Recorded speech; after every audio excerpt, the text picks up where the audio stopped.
Hello guys, आज की इस वीडियो में हम लोग डिस्कस करेंगे कुछ कॉन्सेप्ट्स जो हम अप्लाई करने वाले हैं न्यूमेरिकल्स में। ठीक है, तो इसको पढ़ के ही आप न्यूमेरिकल्स कर पाओगे। तो मैं इस वीडियो में सिर्फ कॉन्सेप्ट पे फोकस करूंगा, न्यूमेरिकल्स में नेक्स्ट वीडियो में दिखाऊंगा। तो आपको इक्विलिब्रियम के जो क्वेश्चंस होंगे, स्टैटिक इक्विलिब्रियम के, जैसे कॉन्करेंट फोर्सेस लग रहे होंगे और वहां पे इक्विलिब्रियम बन रहा होगा, तो वहां पे कैसे आप टेंशन वगैरह के वैल्यू निकालोगे, फोर्सेस की वैल्यू कैसे निकालोगे, ये आपको इस वीडियो में सिखाया जाएगा। ठीक है, तो चलिए स्टार्ट करते हैं, कुछ सीख के जाएंगे आज। तो देखो भाई, क्या है, इक्विलिब्रियम के क्वेश्चन करने वाले हैं हम लोग। ठीक है, सिस्टम हमारे पास क्या होगा, इक्विलिब्रियम में होगा, कॉन्करेंट फोर्सेस आ रहे होंगे। जैसे मैं तुम्हें दिखाता हूँ कैसे क्वेश्चंस होते हैं। ऐसे रस्सियां टंगी होती हैं, जैसे एक रस्सी ये हो गई, एक रस्सी दूसरी ये हो गई, यहाँ पे नोड होगा उन सबका, मतलब बंधे हुए होंगे यहाँ पे, और एक इन्होंने ब्लॉक को लटकाया हुआ होगा। ठीक, अब ये बैलेंस हो रखा है सब कुछ, स्टैटिक इक्विलिब्रियम में है। अब देखो, ये पॉइंट तुम्हें ऐसे नहीं लग रहा जो हमने पहले पढ़ा था। तो इसमें एक टेंशन लग रहा होगा ऊपर की तरफ, एक खिंचाव पैदा हो रहा होगा। ठीक है, मैं अभी टेंशन के बारे में समझाऊंगा तुम्हें थोड़ा सा। और यहाँ पे भी एक टेंशन आ रहा होगा। ठीक है, यहाँ पे भी टेंशन आ रहा होगा। पहले मैं यहाँ देख रहा था, एक वजन नीचे को लग रहा होगा, यहाँ पे भी एक टेंशन आ रहा होगा T3। तो क्या वो सवालों में यही पूछता है आपसे कि टेंशन्स निकालिए इन स्ट्रिंग्स का, ये एंगल निकालिए, कुछ ऐसा है, ये थीटा एंगल निकालिए, ऐसे सवाल आते हैं इस पे, और कुछ नहीं। ठीक है, और कुछ नहीं मतलब और भी कर सकते हैं, लेकिन मैं बोल रहा हूँ अभी फिलहाल बेसिक लेवल पे। तो हमें क्या करना है, टेंशन्स वगैरह की वैल्यू कैसे निकालेंगे, इसके लिए हमें कॉन्सेप्ट सीखने पड़ेंगे स्ट्रिंग्स में, और टेंशन वगैरह होता क्या है ये सब सीखना पड़ेगा पड़ेगा पहले। तो मान लो, पहले मैं आपको सिखा लेता हूँ। ये स्ट्रिंग है, मान लो। ठीक, ये स्ट्रिंग है और ये मासलेस स्ट्रिंग है। कम ऑन, क्या है, मासलेस। ठीक है, मास को नेग्लेक्ट करा जाएगा, यहाँ पे मास को नेग्लेक्ट करा जाएगा इसके। और मैंने क्या करा, इस रस्सी को यहाँ से खींच दिया।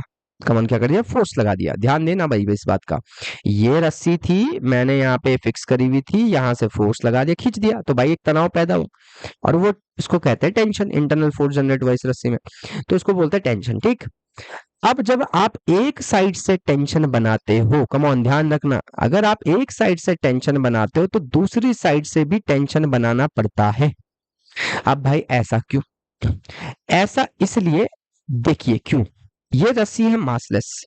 अब भाई न्यूटन के सेकंड के लॉ के हिसाब से F net is equal to क्या होता है, मास इनटू एक्सेलरेशन। तो भाई F net is equal to, भाई मास तो नेग्लेक्ट करा गया, जीरो मान लेते हैं, तो यानी कि रस्सी पे लगने वाले जितने भी फोर्सेस होंगे वो एक दूसरे को क्या करने चाहिए, कैंसिल कर देने चाहिए। मतलब कोई भी नेट फोर्स नहीं बचना चाहिए रस्सी में जो मासलेस होगी। ठीक है, मैं एक बार फिर समझाता हूं। जैसे ये है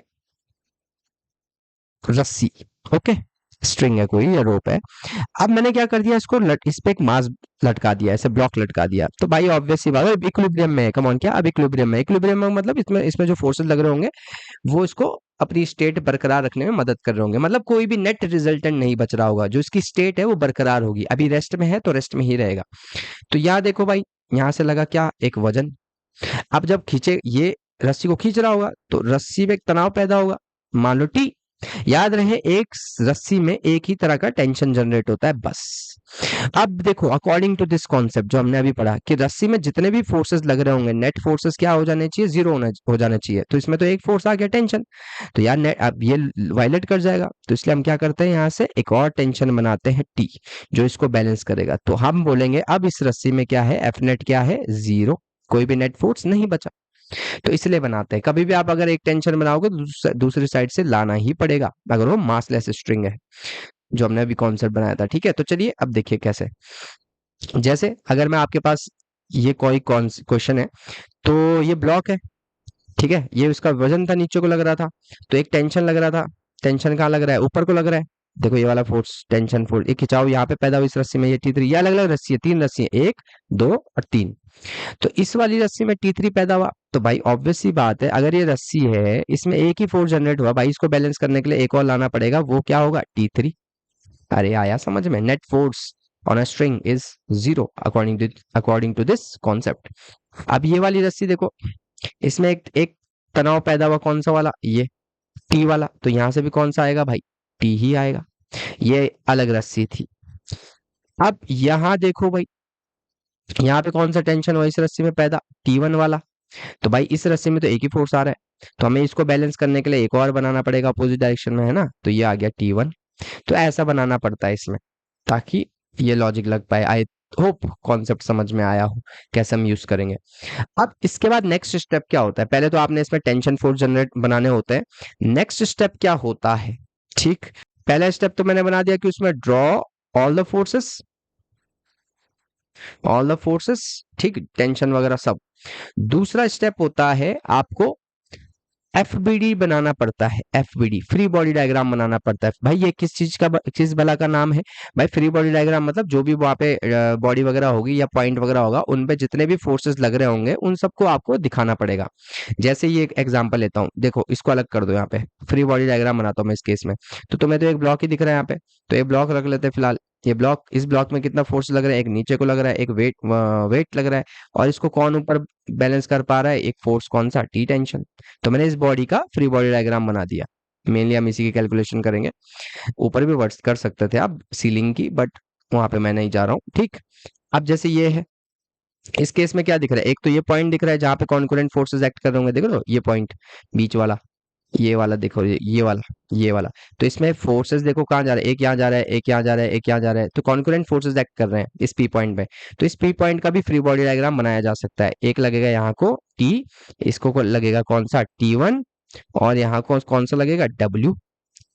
तो बस ये पॉइंट मैंने बना दिया, इतने फोर्सेस एक्ट कर रहे हैं इस पी पॉइंट पे, तो यही है फ्री बॉडी डायग्राम इस पी पॉइंट का।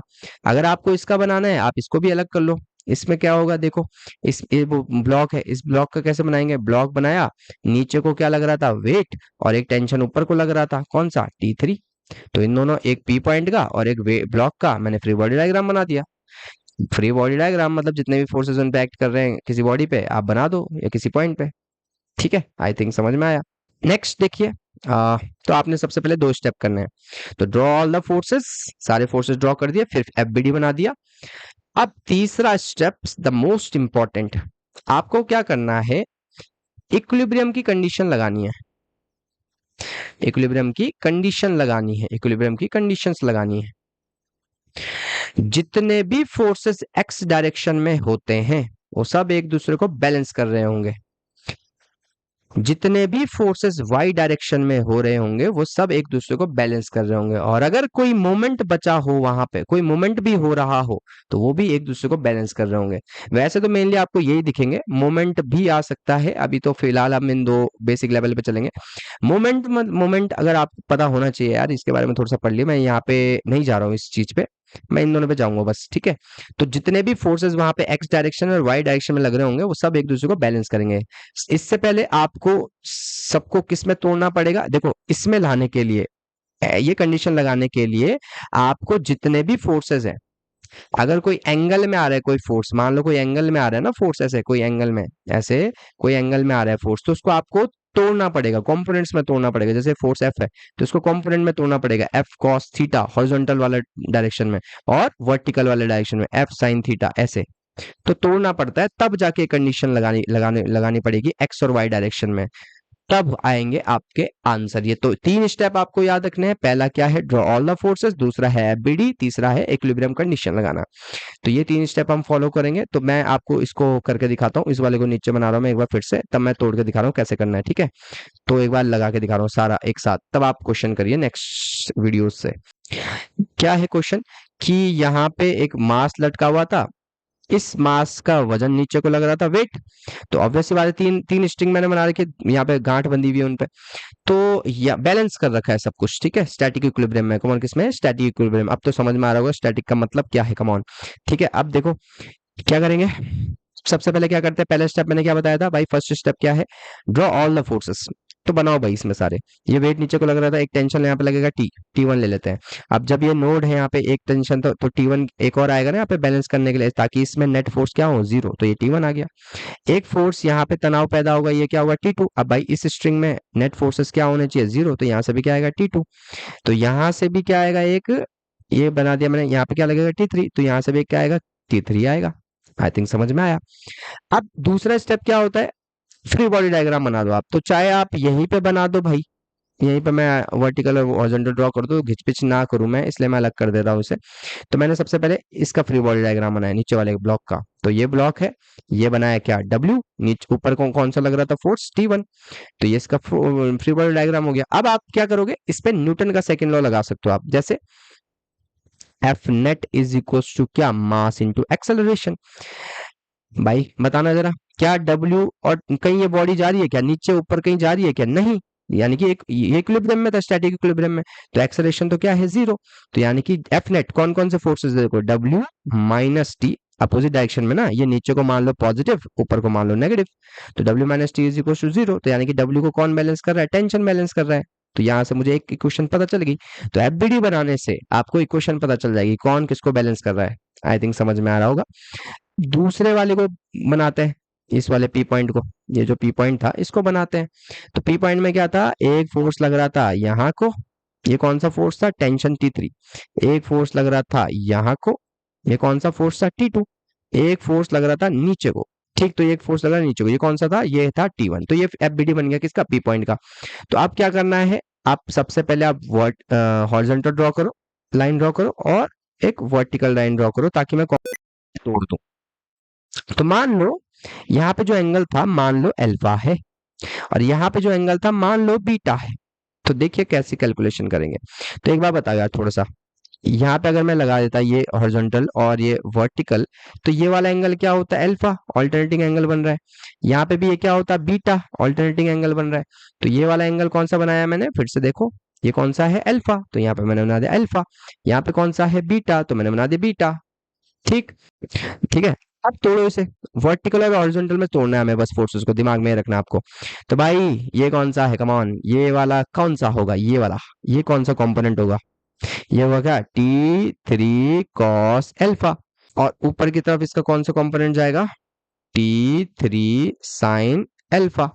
ठीक, नेक्स्ट बताओ, इसका T2 का देखो, T2 भी किसी एंगल पे है इस साइड से, यानी कि T2 भी टूटेगा दो कंपोनेंट में। यहाँ वाला में किस में जाएगा, ये यहाँ वाला किस में जाएगा, ये यहाँ वाला कंपोनेंट होगा क्या, T2 cos बीटा। जिस साइड से एंगल बनाता है वो कौन सा होता है, cos कंपोनेंट। इसी के परपेंडिकुलर यहाँ की तरफ जाएगा, एक फोर्स यहाँ की तरफ जाएगा इसका, है ना, यहाँ की तरफ। तो ये कौन सा होगा इसका, T2 sin बीटा। ठीक, आई थिंक समझ में आ गया।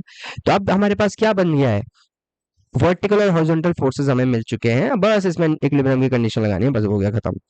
ठीक है, या नेट फोर्स बोल सकते हो, या तो आप बोलो कि न्यूटन का सेकंड लॉ लगाना है, आप किसी कुछ भी बोल सकते हो इसमें। तो आप देखो ये वाला कौन सा था, T1। यहाँ कौन कौन से फोर्सेस ऊपर, यहाँ फोर्सेस है किस, कौन सा, T2 sin बीटा, और कौन सा था, T3 sin अल्फा। तो दो फोर्सेस एक्ट कर रहे थे यहाँ पे, मैं बना देता हूँ एक और। तो दो फोर्सेस एक्ट कर रहे थे यहाँ पे, ठीक है, ऊपर की साइड। ओके, नेक्स्ट कौन सा है, ध्यान दीजिए भाई प्लीज, तभी कुछ समझ आएगा, अदरवाइज न्यूमेरिकल नहीं कर पाओगे आप इसे। एक यहाँ को फोर्स लग रहा है, देखो इस तरफ, यहाँ के कौन सा है, T3 cos अल्फा। फिर यहाँ को देखो, यहाँ को कौन सा लग रहा था, देखो ध्यान दो, ये कौन सा लग रहा है, T2 cos बीटा। बस बात खत्म। हमने क्या बना दिए, एक्स डायरेक्शन वाले फोर्सेस बना दिए, वाई डायरेक्शन वाले फोर्सेस बना दिए। अब आप लगाओ कौन सा, अब आप लगा सकते हो क्या, कंडीशन, इक्विलिब्रियम की condition, F X is equals to zero. या आप ऐसे बोल सकते हो कि मैं न्यूटन का सेकंड लॉ लगा रहा हूं। अगर आपको ऐसा समझ नहीं आता तो आप न्यूटन का सेकंड लॉ लगाओ, बात वही है। न्यूटन, अब मैं बोल रहा हूं एक्स डायरेक्शन में, एक्स डायरेक्शन में, और एक बार निकालूंगा क्या, वाई डायरेक्शन में। इसका मतलब बता देता हूं मैं आपको दोनों का। ठीक है, एक्स डायरेक्शन वाई डायरेक्शन में क्या होने वाला है, देखो एक्स डायरेक्शन में जितने भी फोर्सेस हैं, जितने भी फोर्सेस एक्स डायरेक्शन में एक दूसरे को बैलेंस कर रहे होंगे, है ना, क्योंकि एक्स बॉडी तो मूव कर नहीं रही है। तो यानी कि मैं इसको ऐसा भी लिख सकता हूँ, एफ एक्स डायरेक्शन में जितने भी फोर्सेस एक्ट कर रहे हैं वो सब एक दूसरे को कैंसिल कर रहे हैं। तो आप बोल सकते हो T3 cos अल्फा, ये इस तरफ है ना, इसको नेगेटिव ले लेते हैं, इसको पॉजिटिव ले लेते हैं, इसको नेगेटिव ले लेते हैं, इसको पॉजिटिव ले लेते हैं, positive of T2 cos beta is equal to word zero. तो यहां से क्या बन गया, क्या इक्वेशन बनी तुम्हारे पास, कि जो, नीचे लिख लेते हैं इसे,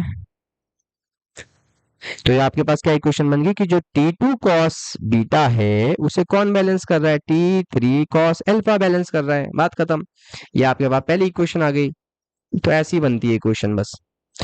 ठीक है, नेक्स्ट देखो कौन किसको बैलेंस कर रहा है, तो देखो जरा वाई डायरेक्शन में, अब वाई डायरेक्शन में ये बैलेंस कौन कर रहा है, इसको बैलेंस कर रहा है। T1 किसके बराबर था, वेट के बराबर था, अभी निकाला था, देख रहे हो, ये पहली वाली इक्वेशन से मिल गया था हमें। तो T1 को कौन बैलेंस करता है, लिख लेते हैं T1 को अब मैं क्या लिख रहा हूँ, वाई डायरेक्शन में देख रहा हूँ, पहले लिख लेता हूँ मैं।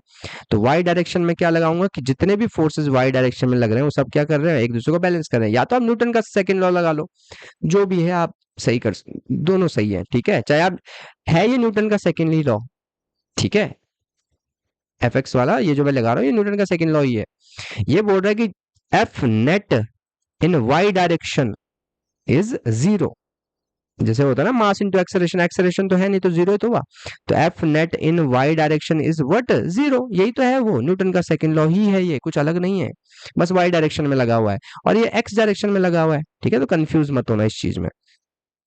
आगे चलते हैं, पहले वाई डायरेक्शन की फोर्सेस बना देते हैं, कौन कौन से, T1 नीचे को लग रहा है, तो यानी कि T1 नीचे को मैं पॉजिटिव ले लेता हूँ, ऊपर वाले को नेगेटिव ले लेता हूँ, नेगेटिव दो फोर्सेस लग रहे हैं, कौन से, T2 साइन बीटा, देखो ये देखो T2 साइन बीटा, ये वाला T2 sine beta and T3 sine alpha, लिख लेते हैं ऐसे, T2 sine beta minus T3 sine alpha is equal to zero, वही था ना, T3 साइन अल्फा, ओके। तो क्या हो जाएगा, T1 को कौन बैलेंस कर रहा था, इसका मतलब है T2 sine beta plus T3 sine alpha, ये इसको बैलेंस कर रहे थे। और T1 किसके बराबर था, W के बराबर था, तो बस, तो ये दो इक्वेशन आ गई हमारे पास।